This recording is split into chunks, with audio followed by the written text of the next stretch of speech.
it for the audio, or you can even watch back. Giving players all the props, or put them on blast. We don't give no hot takes, only talk facts. We're giving all our devotion, riding high on this wave of emotion. Going all out, yeah, cause this is our time. No, ain't no stopping us till we reach the finish line. All in, we came here to win. We're gonna give everything. S-I-C-K on the run. S-I-C-K, sick, sick. On fire, we're ready to fight. We'll bring the house down tonight. S-I-C-K on the run. S-I-C-K, sick, sick.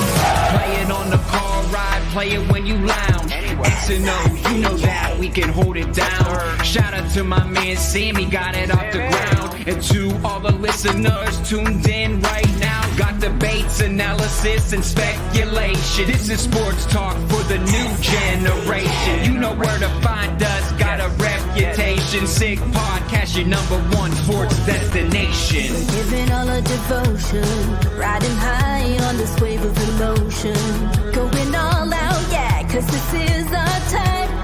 No, ain't no stopping us till we reach the finish line. All in, we came here to win. We're gonna give everything. S-I-C-K on the run. S-I-C-K, sick, sick. On fire, we're ready to fight. We'll bring the house down tonight.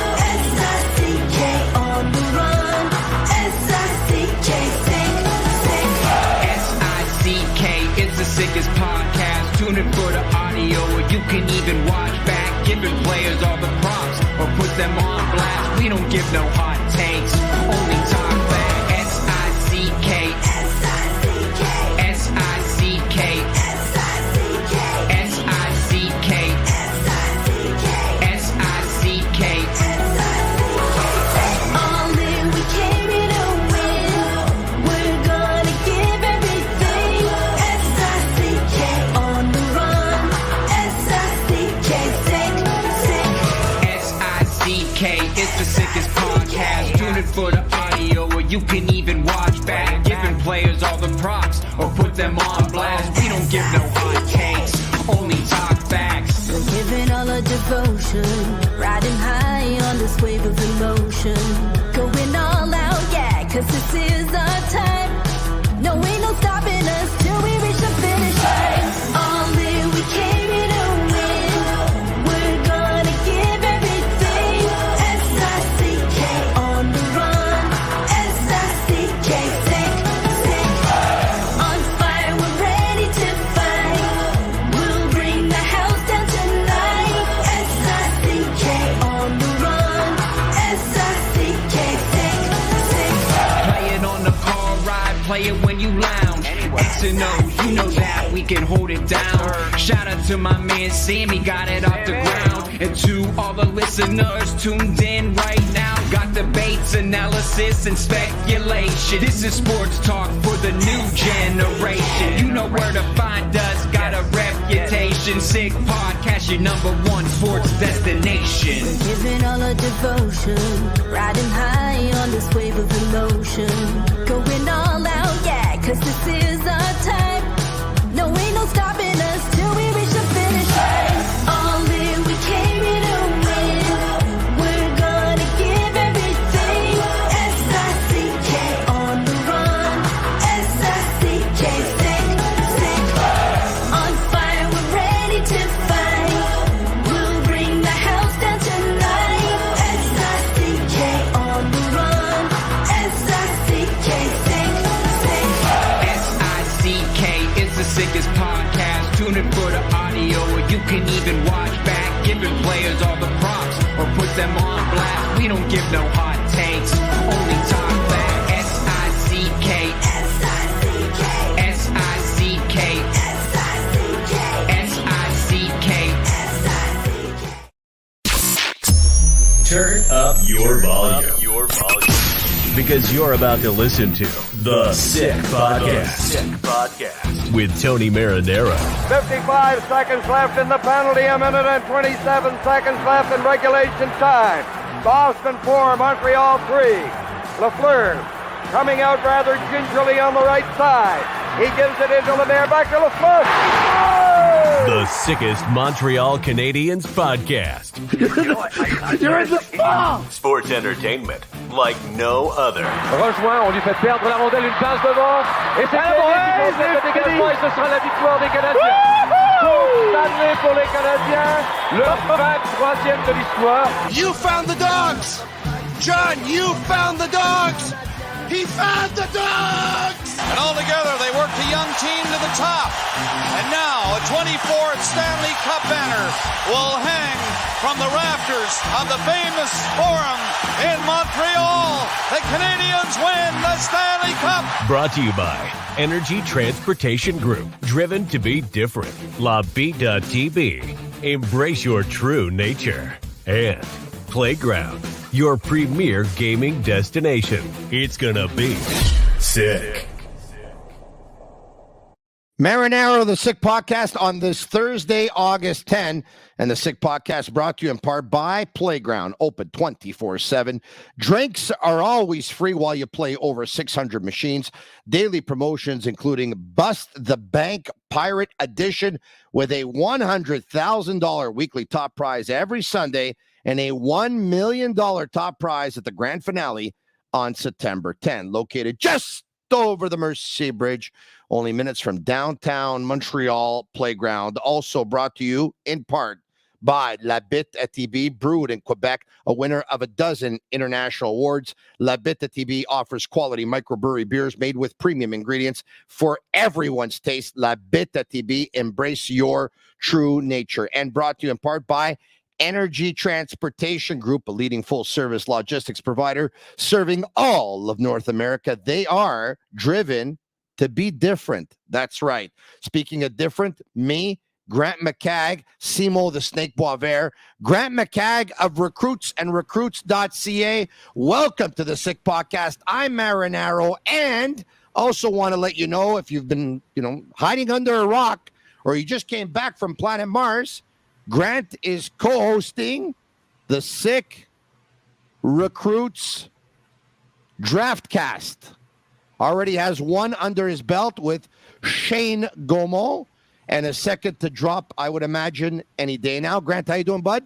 Hey, thanks for the plug, Tony. You're very welcome. You're very welcome. The more money you make, hoping I get a commission. All right, okay. And we'll also bring in longtime scout, consultant, guru, someone who drives people crazy because there was going to be too much sanity in the room. You understand? If it was going to be just me and Grant, we bring in a guy I call Userpent, Simo, the Snake Boisvert. How are you guys? Very good. You know Userpent? Userpent. You ever heard of Userpent? Yeah, it's a snake. That's right. It's a snake. It's a snake in Italian. Userpent. Yeah, it's pretty. Yeah, it's almost like the same word in French. In French, c'est un serpent en français. C'est ça? Yeah, un serpent. See, the French, Italian. That's why they embraced me and got chez nous. Where there's userpente, voglio. All right, guys. I'm gonna lose my mind here because the more I stay home, the more time I have to myself. I end up relaxing on my sofa or on my bed or on a chair outside or in my spa.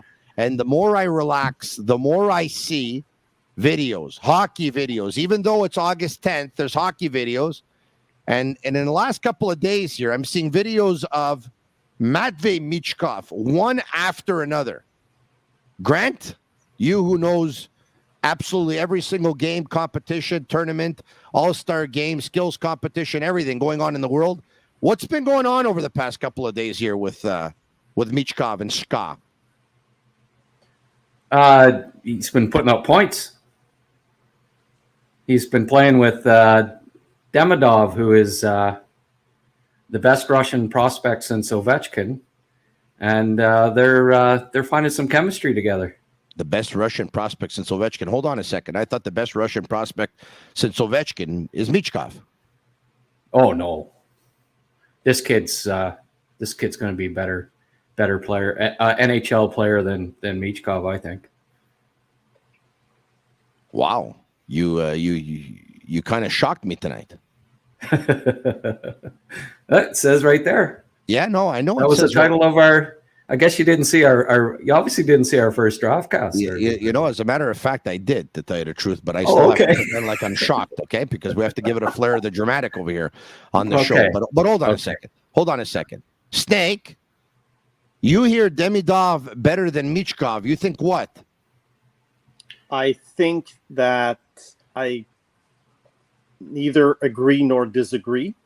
I want to see what this guy does in his 17-year-old draft year.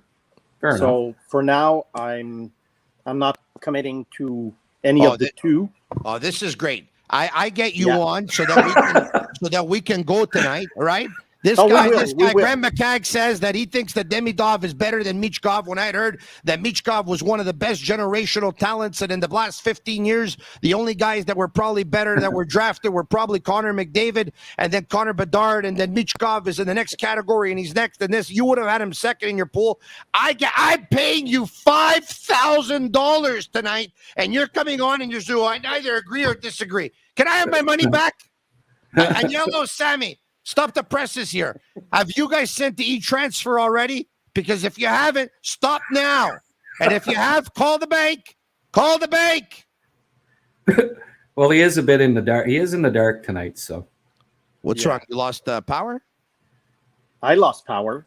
I'm working from the phone right now. Hopefully, I have enough battery power to last the whole podcast. What do you want? You live in the woods. Your nearest neighbor is a cow. What do you want? Yeah, well, there you go. You know, this is what's going to happen. Where are you living again now? Michkov. Where are you exactly? Eastern Townships, but tonight, tonight I'm in Laval, so that's why I don't have power, because there were lots of thunderstorms in Montreal. Oh, tonight. Oh, I know who lives in Laval. Mm-hmm. So let's move on to hockey now. Anne-Marie. Comment vas-tu, la belle Anne-Marie? There we go, eh? Let's move on to hockey now. Hot date tonight or what? No, it's a quiet evening. It's a quiet evening. Yeah. What are you doing? What are you doing talking to Grant and I if you have a date with Anne-Marie tonight? What are you doing here? Well, there's no power. What are we going to do? Well, you get paid $5,000. I mean, do you want me to draw it out for you? Yeah. Do you need a light to do the act or what? Do you need a light? Yeah. Do you need a flashlight? Actually, I do. No, these are things that they just happen naturally. It says if you're so used to actually doing it, it just should happen with no problem. You want me to draw it out for you or what? You want me to draw it? Okay, this is a family it's a family show. Well, then again, we do start at 10 o'clock at night, and by 10:30, most people are in bed, so we'll probably revisit this conversation in about 20 minutes. No, but Grant, what was it? It was a 3-on-3 tournament? Is that the images that I saw? Oh, you may have seen overtime or whatever, but no. Okay. It was except I don't know, they call them friendly games, I think. Okay. Against other KHL teams, and then he also played against an under-23 team, a Russian under-23 team. Okay. Which, should probably have had Demidov and Michkov on it, but since they were playing for SKA, and they're getting a look at these guys in the exhibition season, and they're playing. I think what's most interesting is that they're playing Michkov at center, and I'm trying to think of have we seen any undersized offense first wingers tried at center that any spring to mind there, Tony, in the last 5 or 6 years? Jonathan Drouin. Yeah. Anyways, we'll see how this experiment goes, but it's an interesting experiment because Michkov, based on everything we hear, and you can tell us more, obviously, both of you gentlemen have seen him a lot more than I have and can break it down. But we're talking about a guy who is a scorer. We're talking about a guy who is not known for his 200-foot play or his defensive play. And now all of a sudden, he's at center to play somewhat of a 200-foot game. It's very surprising. Guys, would this come at the request of the Philadelphia Flyers, you think, or? Well, that's a good question because right now, Cutter Gauthier is playing center. The guy they drafted last year. Yeah. So who knows how they want to put together their top 6 for the next few years, because obviously Philly is rebuilding. Briere, I can tell, has a plan from what he's been doing. They have some big guys in the lineup, like Owen Tippett, Tyson Forster. Gauthier is also a big guy. So I think Michkov is a good fit in that sense, because you can't have like too many small players. And I don't know, because the guy's going to be here in 2026. They have 3 years to build that team first. So could it be the Philadelphia Flyers request? I don't know. I don't know how much KHL teams listen to NHL teams when it comes to roster management. I don't think they do. I'd be very surprised. I agree, Simon, that I'd be very surprised if the NHL teams have no input, I don't think, into what a KHL team does as far as their roster goes with prospects. They're doing it. They're doing it on their own. And I mean, it'll be interesting to see. I was trying to think today of like his face-off percentage so far hasn't been too bad, but typically, can you think of any, in the past 20 years, Russian centers that are noted to be fabulous face-off guys? Like, I don't think that's something that's a skill in Russia that necessarily ever gets. That's you. Well, I mean, that's maybe 20 years ago. He was, 15 years ago. Yeah. Not many. I was looking at stats from the last 2 years. I never got, short notice on this podcast, so I didn't have much time for researching. But what's this? Yeah. There you go. Oh my God. Yeah. Anyway, I hope that wasn't meant for me, Tony. No, it's not meant for you. No. Okay, good. Yeah. Good. But Tony, getting back to Michkov today, the clips that you saw, you know how much I love Michkov. You know how I think the Habs should have drafted him, although I like Ron Bacher. But my point is today, you can't really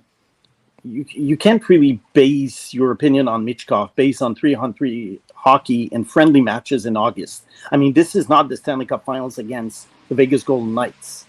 I know, I understand that it's not, but listen, right. I based my opinion on Michkov before the draft. Yeah. Look, I love the guy. One. Number two, I mean, I still will get excited when the guy plays a couple of games, and I know that he's not playing versus the defending Stanley Cup champions over the past couple of days. But at the end of the day, out of all those players on the ice, the best one was him. I mean, that gets me excited. Like if he would be the worst one, I'd be worried. And when he's the best one, it's pretty encouraging, don't you think? Did you see some of the games, Tony? Or just highlights? I saw highlights, and it looks I watched the games, and I don't think he was the best player on the ice. Well, he won the MVP of the tournament, Grand Mositumo. Well, any international tournament in Europe, they look at who had the most points and say, "Oh, well, he won the tournament. He gets the MVP." So, I mean, I think Demidov was better in the games I watched, and the kid's a year younger, more than a year younger. So, yeah, because Michkov is playing his 19-year-old season this year. Yeah, that's right. Yeah, because it's a late birthday, so it's 1.5 years, maybe almost a year and a half older. Yeah. Demidov's bigger, and I think he's a better skater. Now, Michkov's shifty. I mean, don't get me wrong with that. He's got great edges and stuff, but his straight ahead speed, I don't know that he can handle the pace defensively at center as an NHL, like as a center. And 3 years developing in Russia, again, another thing, how many great Russian defensive centers are there? There's not, that were developed in Russia to the age of 24 that came over and were spectacular, even good defensive centers. No, so but it'll be an interesting experiment to see. It is. It'll be another feather in his cap. It'll be another feather in his cap, Grant. He doesn't have to come over to the National Hockey League as a centerman. But, if he can pick up habits that can make him work on his 200-foot game, it'll even serve him well, even as a winger. Will it not at one point? Well, sure. But, did Drouin playing a full year at center make him a better defensive winger after that?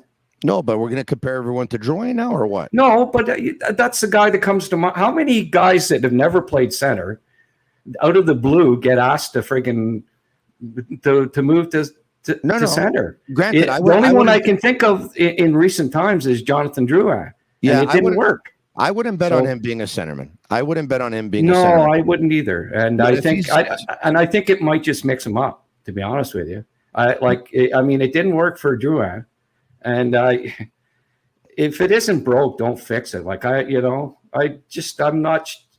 I'm not sure they're doing the right thing here by putting him at center, but we'll see. I mean, it's just an opinion, and it's early. Yeah.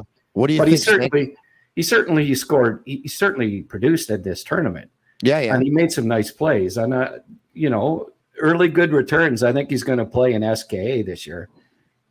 There he is. He's back. Yeah, I don't think it can hurt if they make him play center. But in Philly, where I think he's going to be a great fit, I see him as a winger. Why? Well, why because of what I fit in Philly? Because I mentioned they're going to have a very big top six. They have Gauthier, guys like Gauthier. I don't know if Couturier is ever going to be back, but at least they have Forster, they have Owen Tippett. So even though you have a shorter guy playing the wings, he's going to be paired up probably with two very strong bodies. So I think Philly was probably one of the best places for him to play. For those reasons, let's say he had gone to Arizona. Well, what do? You make him play with Logan Cooley? That's not a great fit. Clayton Keller. So I think that he's been put in an absolute great position to succeed, and now it's up to him. Yeah, no, I agree with that, and I also don't think they have Philly going forward doesn't have a really strong top six, so he's going to get prime opportunity. Oh yeah, and I think Gauthier would be an ideal center for him down the road. Will Konechny still be around? It's hard to say, but certainly at this point, he's one of the top six guys that for sure you would have to think. But yeah, I see him as when you scouted Claude Giroux, did he play both positions, wing and center? He played. I think he played a bit of both, but he was mostly on the wing. Yeah, I think he played with Byron. Did he not? Yeah. I'm just trying to find. And Byron was a center. Examples of players who played both, and probably Yeah, but Tony, let me ask you, since you're mentioning it, do you really think that Michkov? I know centermen have more value than wingers, but you seem to be pushing the idea that Michkov could play center in the NHL. And no, I'm not pushing that idea at all. No, I'm not. I find it interesting that they put him at center, but I wouldn't bet on him being a top line centerman in the National Hockey League. No, of course not. I think he's a 1v1. He's a I'll dance you in a phone booth type of player. He will dazzle you. He'll take you on the wing. I think he's got 50 goals in him as a winger in the National Hockey League. And but I think it's interesting that he's got this feather in his cap. But if I was a betting man right now, I would tell you that I see him as a winger in the National Hockey League. By the way, I see Connor Bedard as a winger too, and Connor Bedard played both as well. He had started off more as a center, then we saw him with the World Juniors with Canada as a winger, and we've seen him mostly at wing since then. I think Connor Bedard, when all is said and done, he'll have his best moments in the National Hockey League as a winger, and I think the same thing for Michkov. I think like Patrick Kane and Nikita Kucherov, basically. I think the same thing for Shane Wright too. I think he's going to be a winger because he's not a very good defensive centerman, and he doesn't win draws. And will Michkov develop to go from never taking faceoffs? If he plays the next 3 years in KHL against. It's certainly not going to be developing his faceoffs like if he was in the NHL. Does he come to the NHL and is he above 50 faceoff guy? I'd be shocked. So I really think that I think in a sense they're trying to do this to kind of boost his confidence a bit, to say, look, we're gonna we're gonna let you be the guy here for 3 years, because he took a bit of a kicking in the media in both Russia and here about how good of a teammate is he, and they didn't really I published a story with some quotes from a scout that talked that he wasn't very well liked. That's why he didn't play for SKA last year. They loaned him to Sochi. He wasn't a good teammate, and they didn't want him there. So I think this is them saying, okay, let's try a more positive. Let's welcome him. Let's make him a center. Let's say, okay, we believe in you. We believe that you can play well defensively and that you can be an unselfish player that can help us, and hope that he matures into a player that, mentally comes close to matching the physical skills, because he's certainly a skilled player. Let's take a look at some of the goals.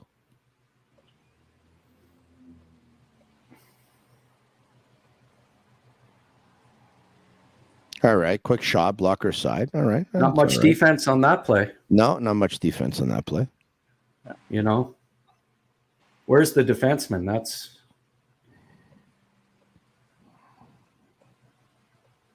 Those are pretty good hands. Those are pretty good hands. And shoddy defense again. Like, look at that. Like, but like Grant, look at the defenseman. I mean, Connor Bedard makes people look stupid too. I mean, at look the at World the Juniors, he defenseman went around there. 4 guys Tony, like they weren't even there. Yeah. Tony, actually look at the defenseman on that play. Can they play the clip again? Yeah, let's play the clip. Yeah. Like, just watch the defenseman. 4 here. And then when they show it again here. One guy gave up on him, and the other guy just... Watch him. He didn't even put his stick out. No, here, this is the best angle. Look. Yeah, no, he did not put his stick out. You're right. I mean, anyway. All right. This is not the kind of goal that he's going to score in the NHL. You got to take that into account, Tony. I mean, it's, he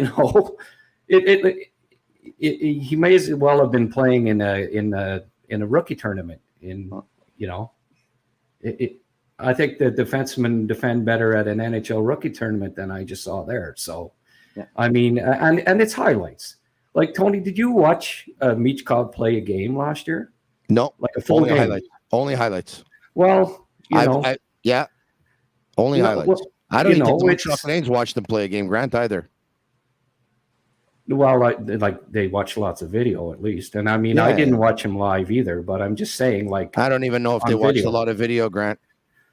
They didn't want to take a Russian, Grant. You know that as well as I do. Come on, let's put the cards on the table here. They were not taking. They didn't want to take that Russian.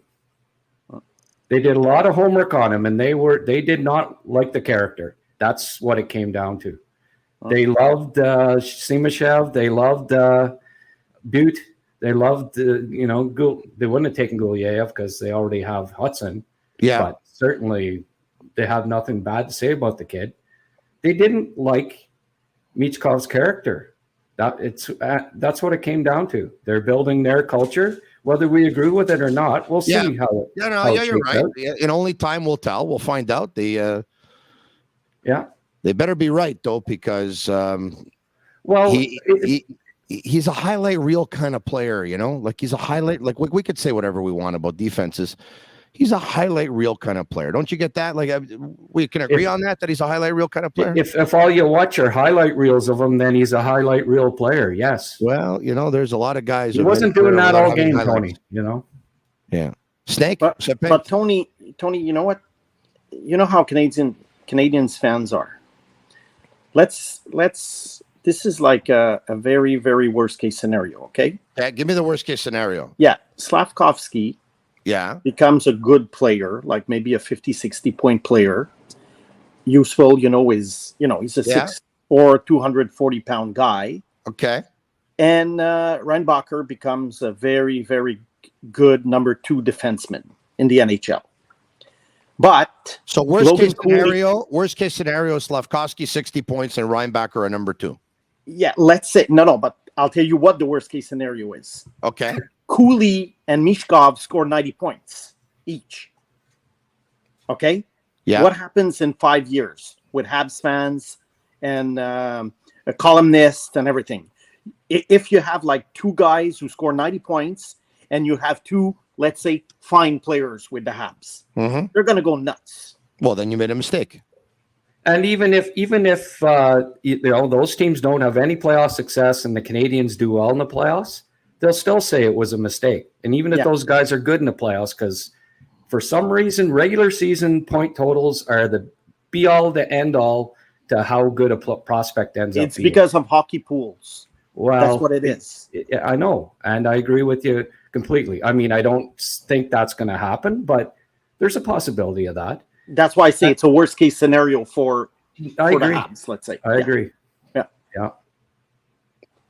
Well, if that materializes, look, guys, when they get it right, they get it right. I have no problem saying they're going to get it right. And if they get it wrong, like if those two guys pick up 90 points each, you're talking about Logan Cooley and Michkov, well, then they got it wrong, guys. So Not if necessarily. Montreal wins 2 cups in 5 years, but neither of those guys score 90 points in a season, they got it wrong, Tony? Well, it all depends if you think they wouldn't have won the cup with those guys. But I mean, look, chances are if they're going to win a cup, it's hard to say they got it wrong, right? Because, if those players that they drafted are part of a cup win, at that point, and, it's chances are they got it, they did not Tony, get I've it said wrong. it before on your show, and I've said it on other stations wherever I go. I only care about playoff performance. When it comes to judging players, yes. When I look at a player during the year and I scout a player, my question is always the same. How is this guy going to do in the Stanley Cup Finals? This is all I care about. I don't care about the regular season points where you can get like 5 points at home on a Tuesday night against a weak team in November. I don't give a crap about it. It's a point well taken. Yeah, but there's also, you know what? There's 82 games in a season. Yeah. And there's 41, got players that are going to take you there's to the 41 playoffs. games at home that people want to go watch, and they pay big money to go and get into the building and watch. They even pay big money for water. Look, Tony, I would have taken Michkov, okay? I hear you. And I've been the Habs. I got you on the podcast tonight. I got you on the podcast to say that. Yeah. I would have. 32 minutes into the podcast, and 32 minutes later, you say it. Yeah. Yeah. But I do realize that team success is what matters in the end. So if a guy like Reinbacher is a contributor to a Stanley Cup contender vis-a-vis a Michkov who scores 50 goals on a Philly team that ends up, 22nd in the standings, then, what matters is what are the Canadians going to do? But if the Canadians are still, in 22nd, 24th place in 4 or 5 years, and Michkov wins the Stanley Cup with 50 goals in Philly, then that's another story. That's right. You see, so I know they're extremes that I'm saying, but it's just that you can't judge the drafting on a player just in a nutshell. You have to see things as a whole. I'm not trying to defend the Habs here, but I understand the culture they're trying to build. Do I agree? No, Okay, but again, I'm not in the office. Yes, but your way of thinking, very respectfully, it's a little bit flawed too. You want me to explain? I'll explain. Yeah, sure. Okay. Gilbert Dion won the Stanley Cup with the Montreal Canadiens in '93. His brother Marcel never did. Like, what are we going to do? We're going to look at Gilbert's career and say, he was on a cup-winning team, and it's a little bit flawed. Come on. It's a little bit flawed, but I'm saying that when you draft... You give me a headache now. When you draft players, Tony, you have to have a plan. Okay? I've always complained in the past that guys like Gainey, Gauthier, Bergevin, they did not have a plan. At least Kent Husey has a plan. Will it work? Who knows? There's other teams that have a plan, and they have a pretty good plan. Look at the Buffalo Sabres, for instance. So you don't know. You don't know. You being the best team on a given year. I mean, look at the San Jose Sharks. They were good for 15 years with Doug Wilson. They never won anything. Doesn't mean that they were not good. So what I like about Kent Hughes is that he does have a plan. And his plan is to build a homogeneous team, and every draft pick or every top draft pick is built with that in mind. Now, will it work? I don't know. But I understand your Dion comparison. But let's not push it. Gilbert Dion was not a first-round pick. He was not a top 5 pick like Runbacker and Slavkovsky. Right. I mean, Slavkovsky's not going to be the next Gilbert Dion. No. I certainly hope not. Like, he's not 5'10", one-way small winger. But this is kind of backfired on you, eh, Tony? You thought you'd be a 2-on-1 gang up on me here today? Yeah. I was at the chicken out tonight. He left me all alone. I thought it was going to be Tony. I'm repeating it again. I'm 1v2. Tony, I would have taken Michkov. I did not agree with the Habs not picking Michkov. I said it a million times. The guy they took better be 5 times better than Mark Streit. Look, I'm trying to rationalize it because I do think that Kent Hughes is a smart GM. I'm just rationalizing it. I don't have to agree with every one of his decisions. Well, he's a smart GM, but he didn't make the pick. He's a smart GM, but he didn't make the pick. Well, look, I mean, they had the number. They had the number 5 pick.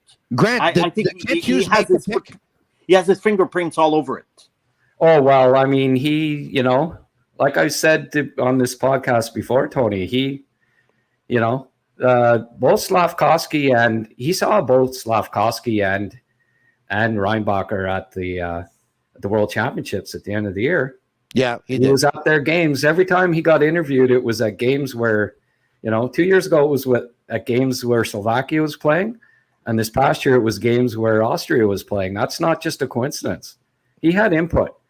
When you're picking top 5 in the draft and your GM has a chance to see, guys and see them, he's got input in it for sure. Yeah. But I agree. It wasn't just his Grant, pick. Is it safe to say, though, that he went to see that game because Reinbacher was already identified in some of the scouting meetings that was brought to his attention? So he made it a point to say, I got to go see that player. Well, of course, there's a hierarchy there. And you have, you have regional scouts identify guys. It was the same thing with Marty. He went to see him because the European guys identified him as a good prospect, and Bobrev went and saw him, and then the big guy did at the end of the year. But I have no doubt whatsoever that he had some input on it. But it was a team. It was a. But one thing I can tell you is that not drafting Michkov was pretty much his decision. Who? Kent Hughes. I don't think so. I think you're wrong. I think you're wrong. No, I think I'm right. Hold on a second. Let me explain to you my reasoning, okay? Okay, go ahead. All right, and then you explain to me yours. Mm-hmm. So they have the meetings, like Grant says. Reinbacher is brought to his attention. Chances are he hasn't seen Reinbacher before he's brought to his attention. Reinbacher is brought to his attention. He makes a point of duty of contention. He goes out and he watches, and he goes to watch Reinbacher, okay? He saw him at the World Juniors, Tony. Yeah, too. Yeah. If the scouts, right? If the scouts would have said Michkov, I think some way, somehow, he would have tried to see Michkov or been interested in him. For me, that he passed, it's because the scouts, and you'd have to think Bobrov is the one who's the most connected, obviously, to Russia and to SKA. You'd have to think that what Bobrov heard, Bobrov didn't like. And Bobrov told Kent Hughes, we're not touching this guy with a 10-foot pole because of this is what I heard. Or this is what I heard, and then you decide whether we touch him or not. But so I disagree with you. When you say that Kent Hughes is the one who passed on Michkov, even though he's the GM and he's got final word, in my opinion, the decision, based on all the information he had, was pretty much already made for him.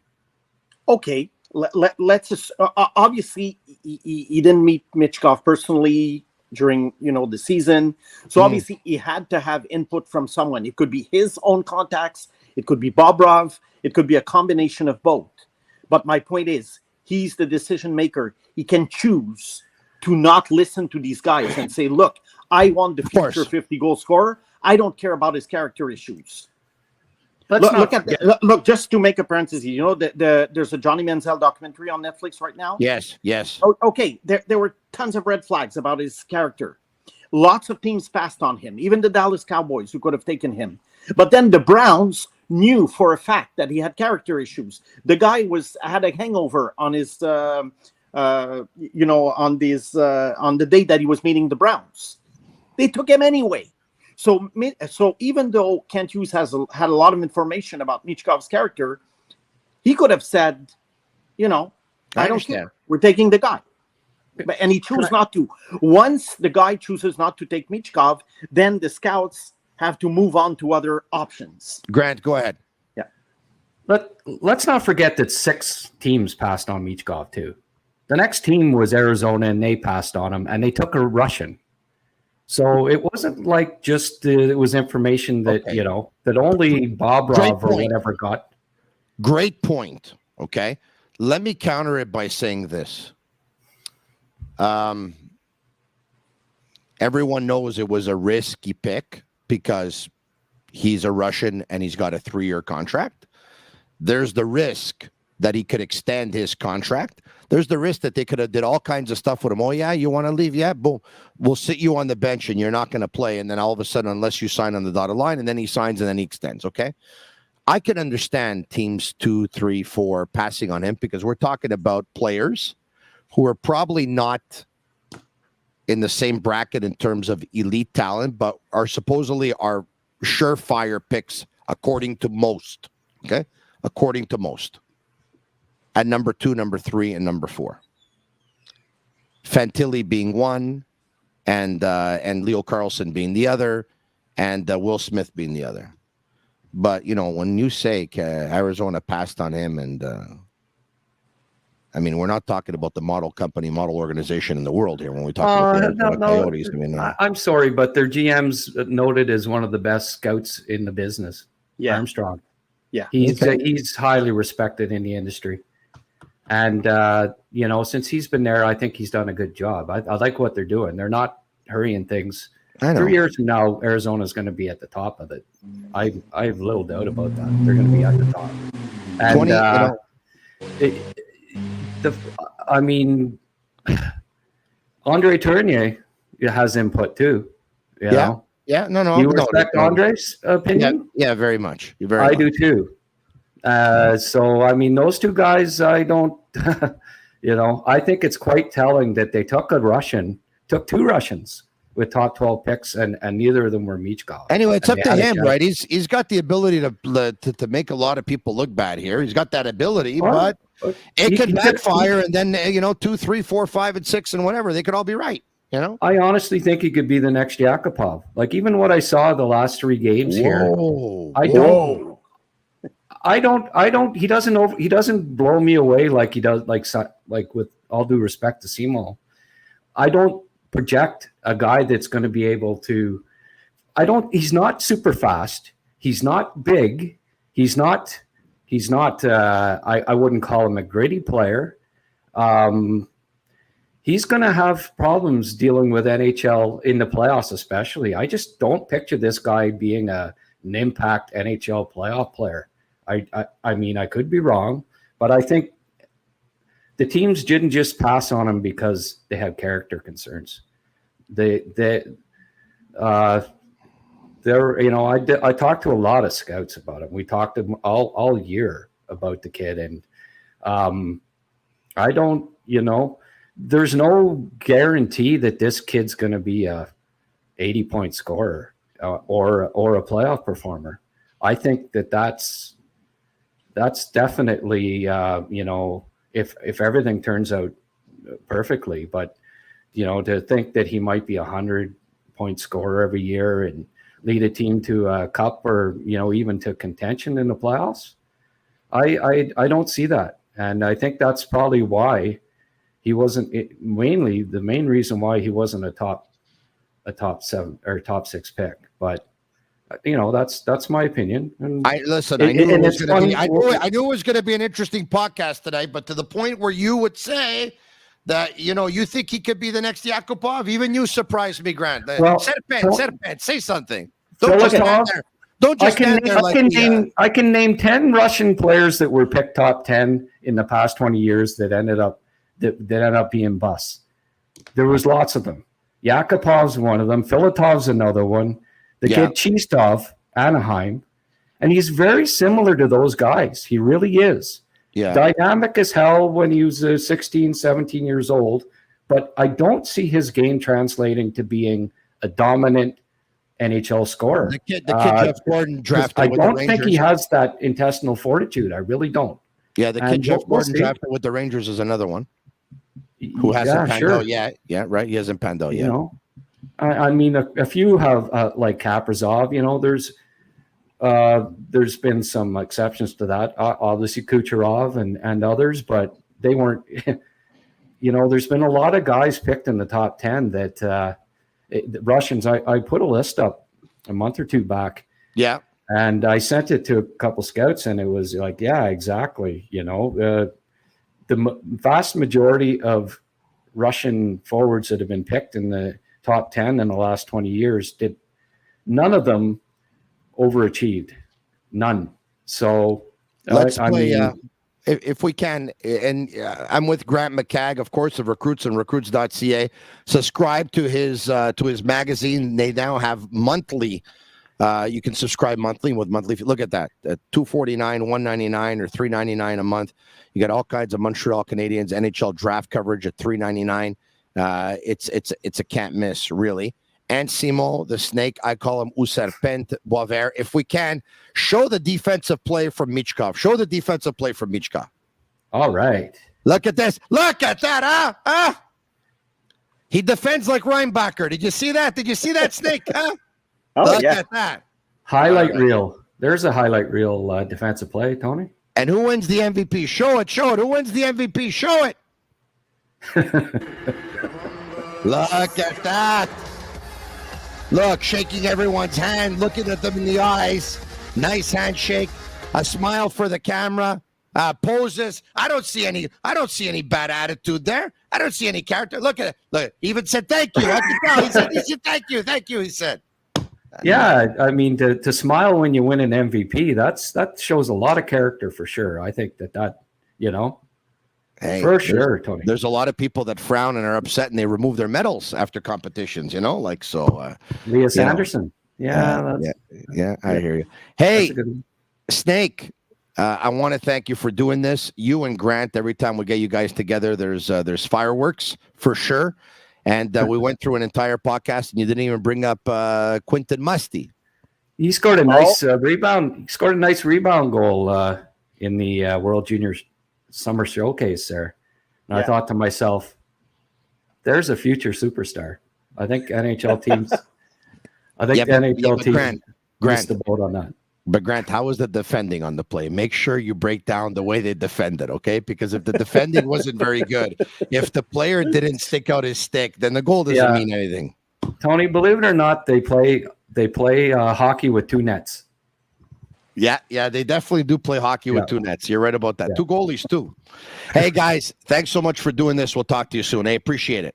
Bye-bye. See you guys. All right, there you have it. Grant McCagg and Simon the Snake Boisvert. Once again, Grant McCagg, who co-hosts a show right here on the Sick Podcast Network with Sick Media. It is the Sick Recruits Draft Cast. They already have one where he says Demidov is better than Michkov, and a second to drop pretty soon. I'm going to let you go, but not before I talk to you about Murphy Clinic, an aesthetic clinic specializing in medical aesthetic care. They offer permanent laser hair removal, as well as a wide range of treatments for skin problems such as acne, rosacea, fine lines, and more. They currently have two clinics, one located in Montreal Shop Angus, and the other one on the North Shore Interbahn. They're also opening soon in Quebec Cité. Visit murphyclinic.ca or on Instagram at Murphy Clinic. If you are watching on YouTube, I want to thank you very much. Like it, share it with your friends. Comment Sick, S-I-C-K, S-I-C-K, S-I-C-K. And if you're going to check us out on Apple and listen to us, leave us a 5-star review. Why? Because I deserve it. One spritz. Two spruts. For Agnello and Sammy at Master Control, they're Cavallaro, and Shane Gaumont, I'm Marinaro. And that's a wrap. Hope you don't miss us too much until next time.